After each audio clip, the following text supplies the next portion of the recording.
Salam alaikum wa rahmatullah.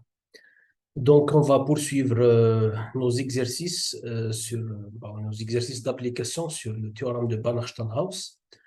On est arrivé à l'exercice 6.4. Je vais vous lire l'énoncé. Soit E, un espace de Banach, donc un espace vectoriel normé qui est de Banach, complet. F, un espace vectoriel normé quelconque. Et Fn, une suite de LEF, c'est-à-dire une suite d'applications linéaires continues de E dans F. Voilà. Donc, la question montre l'équivalence entre les deux propriétés suivantes. La première propriété, P1, pour toute série convergente, somme de Xn de E, c'est une série de E convergente, on a Fn de Xn tend vers 0F, c'est-à-dire le vecteur nul de F, lorsque n tend vers l'infini. Fn de Xn tend vers le vecteur nul de f lorsque n tend vers l'infini. Ça, c'est la propriété P1. La propriété P2, la suite réelle des normes de Fn, cette suite-là, est bornée.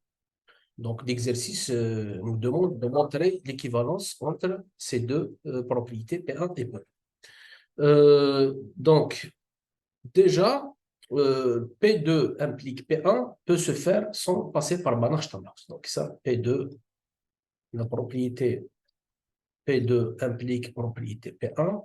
Ça se fait très facilement sans utiliser Banach-Steinhaus. Donc on va commencer par démontrer d'abord cette implication. D'accord? Par contre, l'autre implication, P1 implique P2, là, ça nécessite l'utilisation du théorème de Banach-Steinhaus. Bon, je vais rappeler quand même l'énoncé du théorème de Banach-Steinhaus. Voilà donc l'énoncé du théorème de Banach-Steinhaus, soit E et F, deux espaces vectoriels normés, tels que E est de Banach. Donc le premier espace est de Banach, et soit Fk, une suite d'applications linéaires continues de E dans F.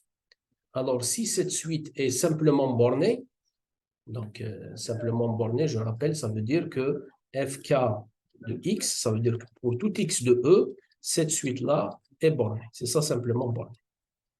Donc simplement borné, ça veut dire quel que soit X, un vecteur de E, cette suite-là, Fk de X, qui est donc une suite de F, est bornée. Alors si on suppose que Fk est simplement bornée sur E, alors elle est uniformément bornée sur la boule unité centrée en l'origine de E.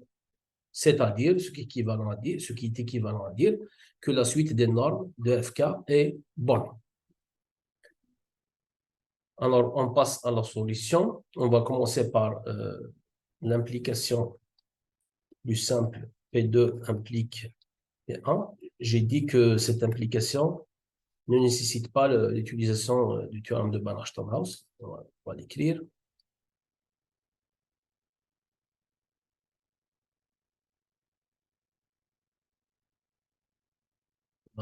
C'est une implication très simple.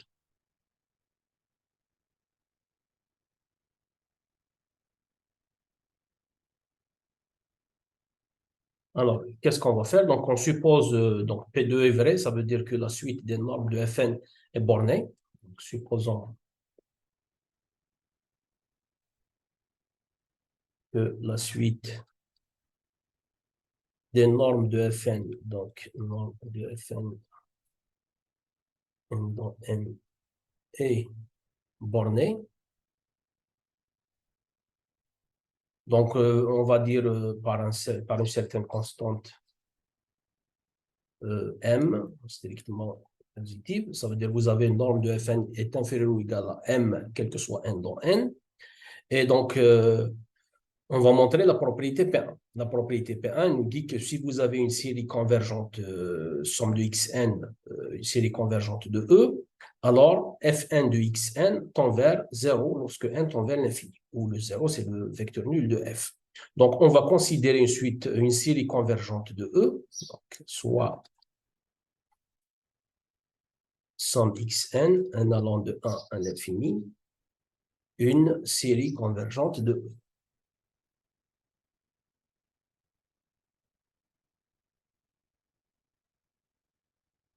Une série convergente de E. Et donc, la question qui se pose, c'est pourquoi Fn de Xn tend vers 0 lorsque n tend vers plus l'infini. C'est ça qu'il faut démontrer. Alors, pour démontrer ça, on va, donc ça revient à démontrer que la norme de Fn, pardon, si ce n'est pas la norme, c'est la norme, voilà, la norme donc, de F, donc norme de Fnxn, donc ça revient à montrer que cette norme-là tend vers 0 lorsque n tend vers l'infini. Voilà. Donc ça, c'est équivalent à ça. Et pour démontrer ça, donc on va majorer cette quantité strictement positive, cette quantité positive, on va la majorer par quelque chose qui tend vers 0. Voilà. Alors, donc ce qu'on va faire, on a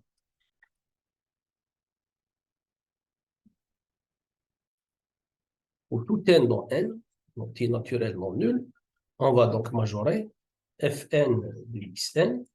Comme Fn, c'est des applications linéaires continues, donc ça, c'est majoré par norme de Fn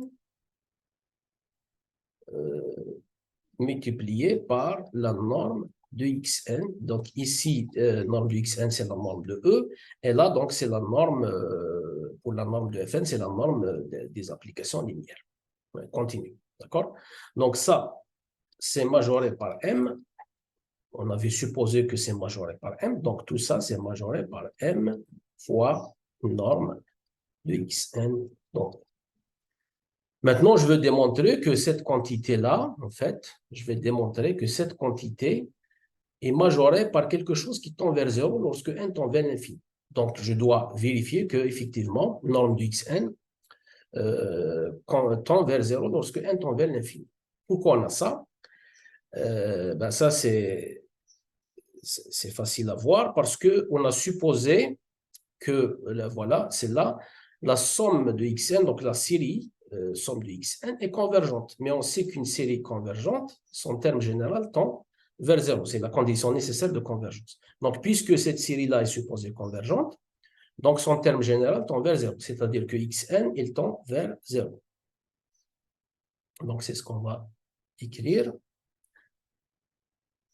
Alors, mais, puisque cette série-là est supposée convergente, dans E, supposée convergente, alors son terme général, donc Xn, converge vers 0, tend vers 0, parce que n tend vers plus l'infini. Ce qui revient à dire que la norme de Xn tend vers 0 lorsque n tend vers plus l'infini. D'accord? Maintenant, je reviens à mon inégalité. Regardez ce qu'on a. J'ai cette quantité-là, Fn de Xn, norme de Fn de Xn, majorée par quelque chose qui tend vers 0. Ici, vous avez la norme de Xn tend vers 0. Donc, m fois la norme de Xn tend vers 0. Donc, c'est majoré par quelque chose qui tend vers 0. Et puis, c'est minoré par 0, parce que c'est une quantité positive, donc c'est minoré par 0. Et donc, c'est le théorème des gendarmes qui va conclure. Alors, donc, on va écrire ça. Donc qu'est-ce qu'on vient de démontrer? On vient de démontrer que quel que soit n dans n, cette quantité-là, norme de Fn Xn, norme de F, c'est majoré par m, c'est minoré par 0, et puis c'est majoré par m fois la norme de Xn. Et ça, puisque ça tend vers 0, on vient de le voir, donc tout ça tend aussi vers 0. Parce que n tend vers l'infini.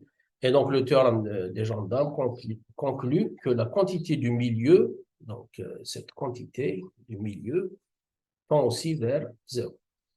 Parce que n tend vers l'infini. Donc, vous avez norme de Fnxn tend vers 0 lorsque n tend vers plus l'infini. Mais ça revient à dire, c'est équivalent à dire que fn de xn tend vers 0 f, le vecteur nul de f, lorsque n tend vers l'infini. Et c'est exactement ce qu'on cherche, ce qu'on va chercher à démontrer. Voilà.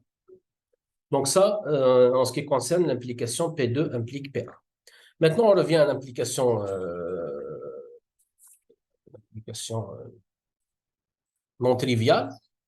Donc, P1 implique P2, et c'est là donc qu'on va utiliser Banach-Steinhaus. Donc, on va maintenant démontrer P1 implique P2. Donc, P1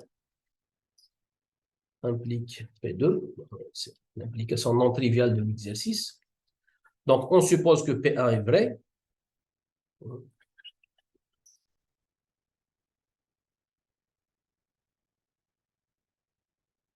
Supposons que P1 est vrai. Et démontrons P2. Donc, ici, on va utiliser le théorème de Banach-Steinhaus. P2,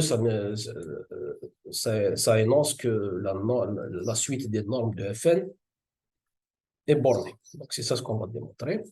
Ça, en fait, ça va venir de l'utilisation du théorème de Banach-Steinhaus. Donc, il faut choisir nos espaces. Si on regarde la propriété P1, bon, je vais faire un petit brouillon ici. Ça, c'est un petit brouillon. Alors, P1, qu'est-ce qu'elle dit? Elle dit que si vous avez une série convergente dans E, alors Fn de Xn tend vers 0 lorsque n tend vers l'infini. Voilà la propriété P1 qu'on a supposée vraie. Donc, on a besoin d'utiliser Banach-Steinhaus. Pour utiliser Banach-Steinhaus, il faut choisir deux espaces avec le premier de Banach. Bon, ce qui vient à l'esprit, c'est d'utiliser l'espace des suites Xn avec somme de Xn convergente. Voilà le premier espace qui vient à l'esprit, c'est ça. C'est donc l'ensemble des suites Xn de E, c'est l'ensemble de toutes les suites Xn de E, telles que la série somme de Xn est convergente. Ça, c'est bien un espace vectoriel, mais il n'y a pas une bonne norme sur cet espace. Son problème, c'est qu'il n'y a pas une bonne norme, c'est-à-dire une norme qui fait de lui un espace de Banach. Cet espace-là, c'est bien un espace vectoriel, l'espace des suites de E, de sorte que la série somme de Xn est convergente. C'est bien un espace vectoriel, mais on n'a pas une bonne norme sur cet espace, c'est-à-dire il n'y a pas une norme qui le rend de Banach. Bien sûr, une norme importante. Alors, ce qu'on va faire, on va changer d'idée, on va travailler avec, en fait, on va identifier une série. Ça, c'est on va identifier une série somme de Xn de E à sa suite des sommes partielles. Donc, sa suite des sommes partielles qui est donc somme de xi, i allant de 1 à n. Là, on va l'appeler par exemple Sn. Et donc, au lieu d'utiliser l'espace de tout à l'heure, on a dit qu'il n'y a pas une bonne norme sur cet espace, je vais changer d'idée, donc je vais considérer l'espace des suites Sn de E, l'espace des suites de E, qui sont convergentes. En fait, Sn convergente, ça revient à dire que la série somme de Xn est convergente. Donc, je vais considérer plutôt cet espace-là qui est déjà connu, donc on l'a déjà utilisé avant. C'est l'espace qu'on a appelé CE. Donc, CE, c'est l'espace de toutes les suites de E qui sont convergentes. C'est l'espace des suites de E qui sont convergentes. Donc, c'est ça qui va être notre espace. Et on va le munir de la norme, sa norme usuelle, c'est la norme infinie. C'est-à-dire, vous avez la norme infinie d'une suite de Sn. Par définition, c'est le sup des normes de Sn. Sn, c'est des éléments de, voilà, n dans n. Bon, pourquoi le sup existe? Eh bien, parce que je supposais que Sn est une suite convergente. Convergente, donc bornée. Donc, voilà notre espace. C'est ça qui va être notre espace. Et puis, donc, Fn de Xn, dans ce cas-là, ça va être Fn. Regardez ici, d'après cette définition-là, ça implique que Xn égale à Sn moins Sn moins 1. Bon. Donc ici, en fait, on aura Fn de Sn moins Sn moins 1. Mais bon, ça ne coûte rien de changer ça, Sn moins 1 par Sn plus 1 moins Sn. Voilà.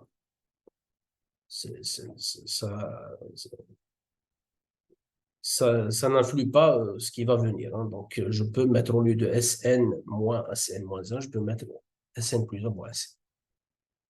Donc, voilà. Donc, ça, c'est l'idée. Maintenant, on va écrire les choses convenablement. Alors, donc, soit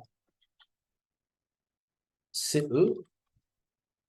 Bon, on travaille dans R ou dans C, c'est la même chose. On va fixer, pour fixer les idées, on va travailler dans C. Donc, je vais considérer le C, espace vectoriel, des suites convergentes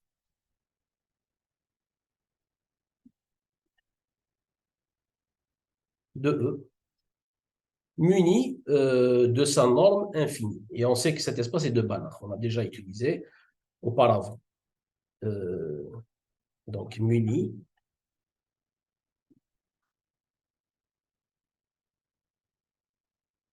de sa norme uniforme, qui est la norme infinie.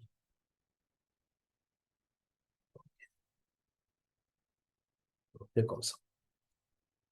Donc, norme infinie d'une suite de E, d'une suite convergente de E, ça va être le sup des normes de tous ces termes. Bien le suite de toutes les normes de ces termes. Ce sup existe parce que une suite convergente est bornée. Bon, il est connu que cet espace est de Banach, avec cette norme, avec la norme infinie. Donc, avec cette norme et de Banach, ça c'est essentiel parce que pour utiliser le terme Banach-Steinhaus, il faut que le premier espace soit de Banach. Ensuite, les applications à utiliser. Pour tout cas, on va considérer ces applications bon, qui proviennent de l'exercice. Donc, on va les appeler FICA. FICA, donc de CE dans F. Donc, CE, c'est muni de sa norme infinie et F est muni de sa norme considérée dans l'exercice. À chaque suite convergente, donc on va appeler S égale Sn, dans N, donc suite de E qui est convergente, on va lui associer FK de SK plus 1, comme on a expliqué tout à l'heure, moins SK. Voilà. Voilà donc les applications qu'on considère. Bon. Donc, pour pouvoir utiliser le terme Banach-Steinhaus, donc il faut plusieurs conditions. Bon, CE, c'est de Banach, ça c'est déjà vu. Il faudrait que les applications efficaces soient linéaires. La linéarité est évidente, je ne vais pas perdre mon temps là-dessus. Il faut qu'elle soit continue, donc linéaire, continue, simplement bornée. Et lorsqu'on a ça, alors on conclut que la suite des normes de FICA est bornée. Bon. Donc, on va vérifier que toutes ces propriétés sont vérifiées. Donc, on va fixer K.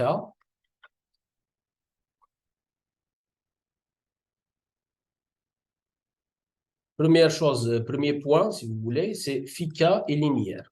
Ça, je ne vais pas le faire. J'ai dit que c'est très simple. Voilà. Donc, c'est laissé à l'étudiant. Deuxième point, FICA et continu, pour tout cas, bien sûr. Bon, ça, on va le faire. Alors, qu'est-ce qu'on doit montrer ici? On doit montrer que FICA d'une suite de E convergente il faut donc montrer que ça, donc ici, c'est la norme de f, il faut montrer que c'est majoré par une certaine constante fois la norme infinie de S. Ici, c'est la norme de CE.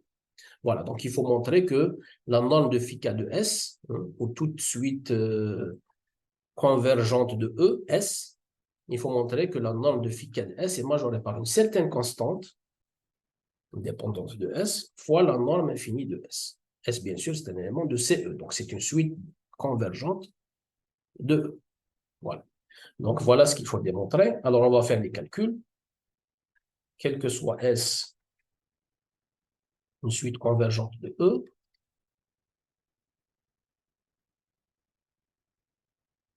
on a,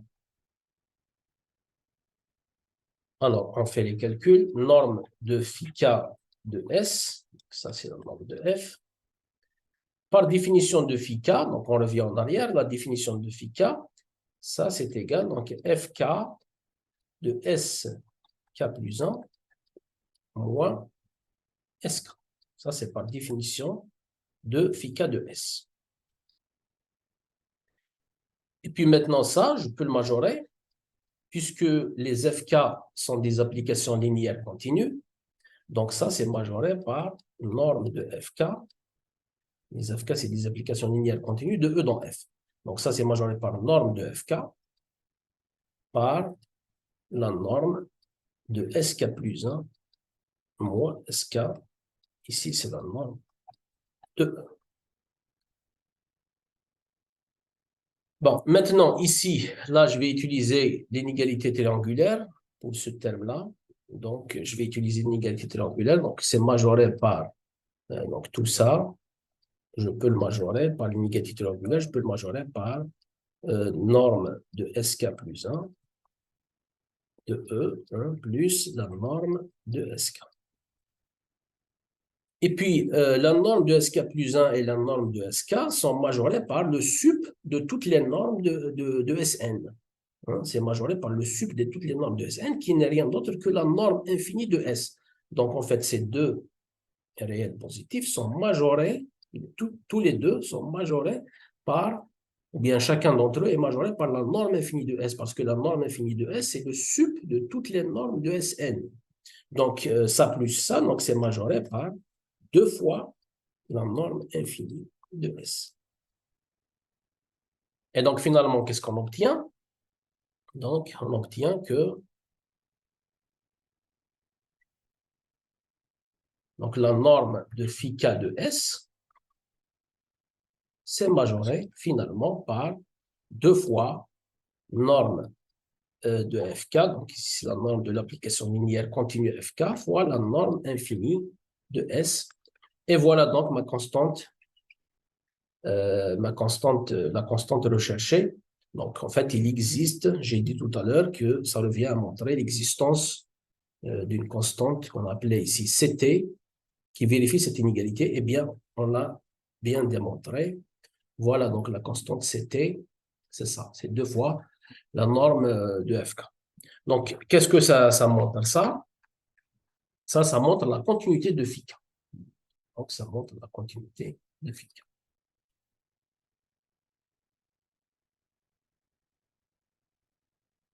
Donc, phi k est continu et que sa norme, donc la norme de phi k, en tant qu'application linéaire continue, donc ici, peut-être on va préciser l'espace parce qu'il y a... Bon, c'est ici, donc c'est la norme de l'espace des applications linéaires continues de CE dans F. Bon. Quand il y a plusieurs normes comme ça, il vaut mieux de préciser. Donc, c'est majoré, sa norme, c'est majoré par la constante qu'on vient de trouver. Donc, cette constante-là, 2 fois, donc, norme infinie, norme de FK. Voilà. Majoré par 2 fois norme de FK. Bien sûr, ça, c'est pour tout cas. Bon, ça, par exemple, je vais l'appeler une. Maintenant, avant de montrer donc la troisième condition d'application du théorème de Banach-Steinhaus, c'est-à-dire que la suite phi k est simplement bornée. La conclusion du théorème de Banach-Steinhaus, en fait, on a besoin de connaître les valeurs de ces normes de phi k. Parce que la conclusion du théorème de Banach-Steinhaus, conclusion de l'application du théorème de Banach-Steinhaus, nous dit que la suite de ces normes-là est bornée. Donc, on a besoin de les calculer. On a besoin de calculer ces normes. En fait, ce qu'on va faire, on va montrer qu'on a exactement égalité ici. Ce n'est pas seulement inférieur ou égal, mais on a égalité. Là peut-être, il faut préciser aussi l'espace, puisqu'on a précisé, donc on va mettre L, E, F ici. Comme la notation est la même, donc il vaut mieux peut-être de préciser les espaces. Donc, j'ai dit, on va montrer qu'on a ici même égalité. Donc, c'est-à-dire que cette inégalité est atteinte. Ça, généralement, c'est le point le plus difficile dans l'application du théorème de Banach-Steinhaus. Généralement, ce point-là est le point le plus difficile. Donc, la question qui se pose, c'est montrer que phi k, norme de phi k, donc c'est E, F, est même égale à 2 fois norme de Fk. Voilà. Donc, c'est ça le prochain point. Alors, pour faire ça c'est un peu astucieux. Donc, en fait, ce qu'on cherche à faire, c'est de rendre ces inégalités-là, donc celle-là, et puis celle-là. Donc, on essaye donc de choisir donc des S particuliers pour avoir ici égalité. Voilà, donc, il faut choisir un S particulier, donc une suite particulière de E, convergente, de sorte à avoir ici, au lieu d'inférieur ou égal, de sorte à avoir égal. Bon. Alors, ce qu'on va faire, regardez bien ce qu'on va faire. Ça, c'est le point généralement le plus délicat dans l'application du théorème de Banach-Steinhaus. Donc, je vais prendre X dans E non nul, quelconque, un vecteur non nul de E. Pour ce vecteur non nul, je vais considérer cette suite particulière qu'on va appeler U. En fait, elle dépend de X. Je vais l'appeler UX. Mais bon, comme la notation est un peu lourde, parfois, je vais la noter simplement U. Mais il faut avoir en tête que ça dépend de X. Alors, UX, donc c'est la suite suivante. Je prends le vecteur nul de E partout, sauf dans la kème position, donc le kème terme de la suite, je prends moi X, et le K plus unième position, la K plus unième position, je prends X exactement, et puis je continue à prendre des zéros partout. Donc cette suite-là, donc ici, j'ai bien la kème position, et là, je suis à la K plus unième position. Bon, c'est une suite stationnaire en zéro, donc elle est convergente vers zéro. Donc, c'est un élément de l'espace. Il faut toujours vérifier qu'on a des éléments dans des espaces qu'il faut. Donc, ici, c'est bien un élément de CE. Et je vais calculer phi k de cet élément.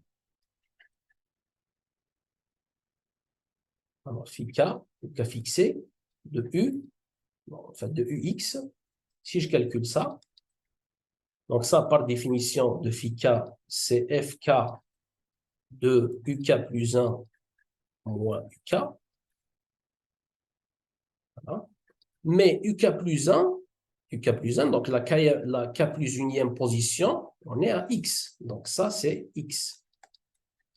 Et uk, la kème position, donc le kème terme de la suite u, c'est moins x. Donc vous avez x moins x qui va donner donc 2x.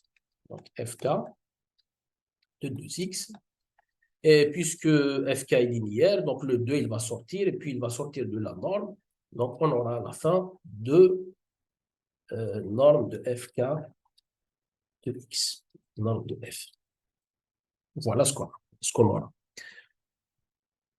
D'autre part, la norme de U, donc la norme infinie, puisque U c'est un élément de CE, donc sa norme. Donc d'autre part,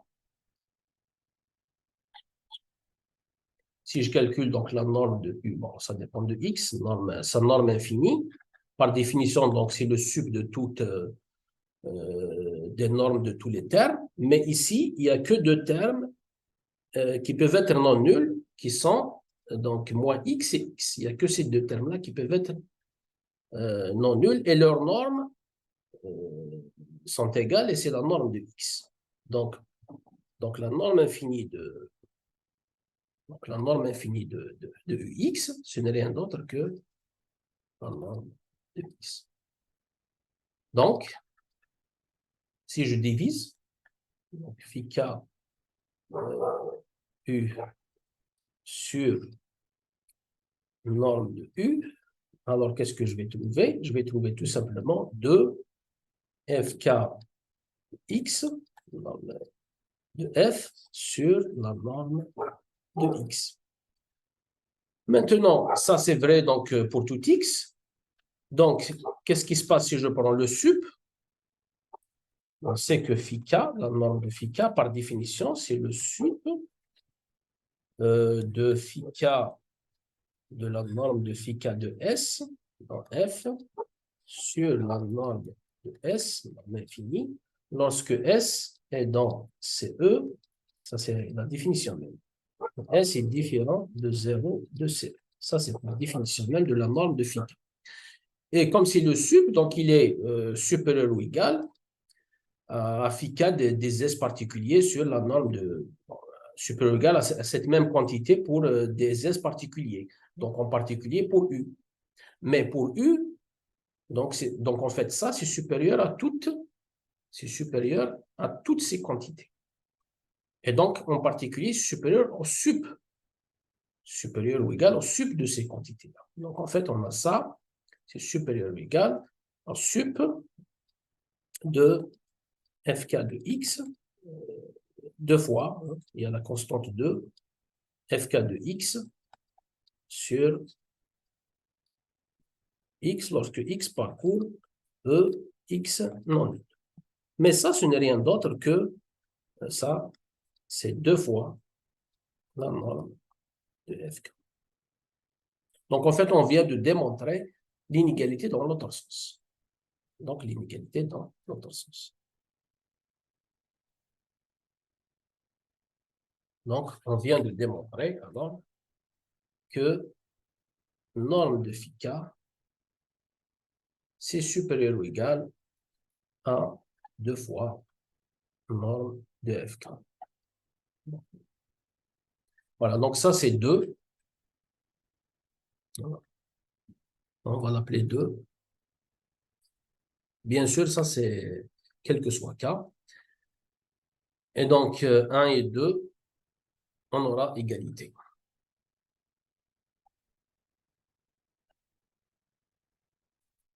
Donc, on conclut que la norme de phi k, c'est égal à deux fois norme de fk, bien sûr, quel que soit k, non n. Bon, ici, peut-être il faut préciser, bon, L, c'est E, F, et là, c'est L, E, F. Voilà. Donc, ça va être utilisé plus tard dans la conclusion du théorème de Banach-Stokes. Donc, ça va être utilisé plus tard. Parce que la conclusion du théorème de Banach-Stokes nous dit que la suite de cette norme-là, norme de phi k, est bornée. Et donc, on va déduire que la suite, en fait, des normes de fk est bornée, et c'est ce qu'il faut démontrer.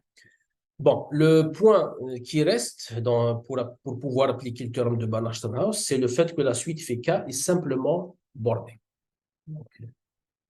C'est ce qu'on va faire tout de suite. Donc, le dernier point, phi k, k dans n, est simplement borné.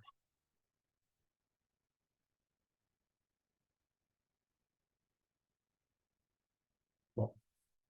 Ça, en fait, c'est la donnée de l'exercice, c'est-à-dire c'est la propriété P1 qu'on a supposé vraie. C'est la propriété P1 qui nous donne ça. Alors, on va vérifier ça. Simplement borné, donc ça veut dire que phi K de... Alors, phi K de S, si vous voulez, simplement borné, ça veut dire que phi K de S, quel que soit S, ça veut dire quel que soit S, phi K de S, cette suite-là, qui est une suite de F, il faut montrer qu'elle est bornée. Ça, simplement bornée. Bornée, bien sûr, donc la borne dépend éventuellement de S, puisque S précède cette proposition, donc la borne ici peut dépendre de S. Elle dépend éventuellement de S. C'est ça, simplement bornée. Donc, on va vérifier ça en utilisant la propriété P1 qui est supposée vraie. Donc, on va démontrer, ou bien on a démontré que quel que soit S, donc c'est une suite convergente de E, la suite IK de S, une suite donc de F, est borne. Bon, donc je vais prendre S, je vais fixer S, donc Sn, une suite donc convergente de E, dans l'espace C de E. Donc, qu'est-ce qu'on peut déduire? J'ai une suite convergente, donc je peux déduire que la série télescopique, donc somme de Sn plus 1 moins Sn, je prends la série télescopique, cette série-là est donc convergente. Parce que, en fait, la suite des sommes partielles de cette série télescopique, la suite des sommes partielles de ça, va être Sn plus 1, va être la suite Sn plus 1. C'est-à-dire c'est la suite S décalée de 1. Et cette suite-là est convergente. Donc, la série, cette série-là, série télescopique, est convergente. Et maintenant, j'utilise la propriété P1. Bon, ici, c'est la convergence, bien sûr, dans E. Donc, d'après la propriété P1, P1, qu'est-ce qu'elle dit? Si vous avez une série convergente de E, somme de Xn, alors Fn de Xn tend vers 0. Donc ici, je déduis que Fk, on va K au lieu de N. Donc Fk de Sk plus 1 ou Sk, donc ça tend vers 0, d'après la propriété P1.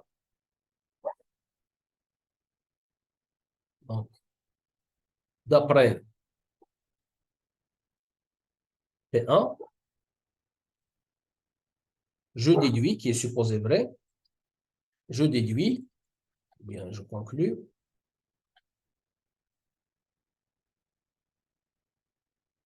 que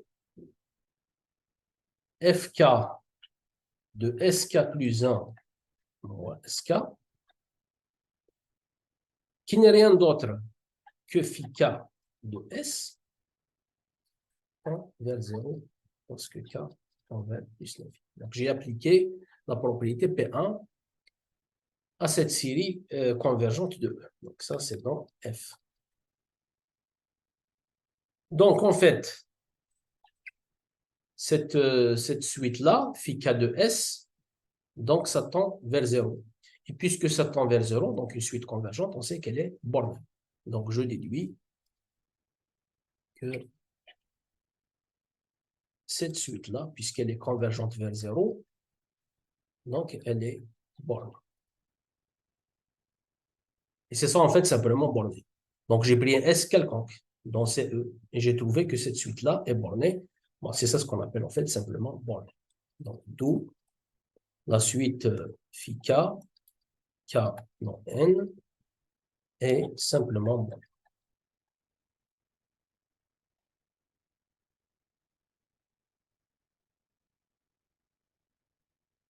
Comme, comme il fallait le prouver. Bon, maintenant, tout est vérifié dans les conditions d'application du théorème de Banach-Steinhaus. Donc, je peux appliquer le théorème. Alors, on l'applique.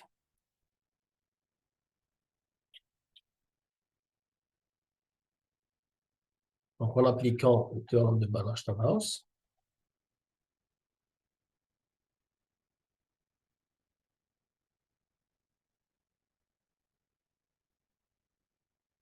on déduit que, ou bien on conclut que la suite des normes des applications linéaires continues considérées, la suite des normes, donc la suite, donc normes de FICA, les applications linéaires considérées, c'est des applications FICA. Donc la suite des normes de ces applications. Mais ça, ces normes-là, on les a calculées avant. On a trouvé que c'est 2 fois norme de FK. Donc ça, en fait, c'est la suite 2 fois norme de FK. C'est cette suite-là. Le théorème de Banach-Tarrant nous dit que la suite des normes des applications linéaires continues considérées est bornée.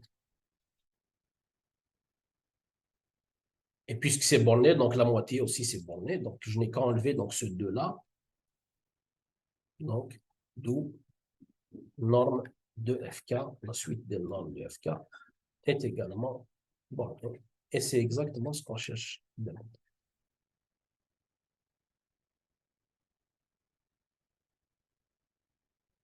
Voilà. Donc, ainsi s'achève donc la démonstration de l'implication P1 implique P2. Et puis, donc, on a terminé la solution, bien la résolution de cet exercice. On va se revoir dès que possible une autre fois pour résoudre notre exercice. À la prochaine.